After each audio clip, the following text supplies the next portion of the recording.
কারা যেন বলে আমরা শরিয়া চাই না, আবার কারা যেন বলে দুদিন আগে শুনলাম যে শরিয়া আমরা বাস্তবায়ন করব না। এই ভণ্ডামি বাংলাদেশে চলবে না। মনে রাখবেন, আপনি নাম দেবেন ইসলামী দল আর আপনি বলবেন আমি শরিয়া করব না, তাহলে কি ঘোড়ার ডিমের জন্য আপনাকে ভোট দেবে মুসলমান? সারা জীবন তো এই চেতনায় বিক্রি করেছেন, কোরআন চাই, কোরআনের শাসন চাই, হঠাৎ করে মুখে শরিয়া চাই না কেন?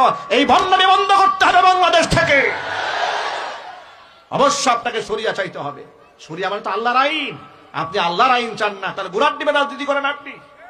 কথা বলতে হবে মুসলমান, ঠিক কিনা বলেন? এই জন্য প্রত্যেকটা রাজনীতিবিদের ধর্মীয় কনসেপ্ট জাতির সামনে পরিষ্কার করতে হবে। শুধু আমাদেরকে ধোঁকা দিয়ে বোকা বানায় বলবেন ইসলাম বিরোধী কিছু হবে না, তা আমরা মানব না। আমাদের কথা পরিষ্কার বলতে হবে, আল্লাহ যা বলেছেন সেটা বাস্তবায়ন হতেই হবে। ইনশাআল্লাহ বলেন। কোরআনের আইন কায়েম হোক আপনারা চান? কারা কারা চান?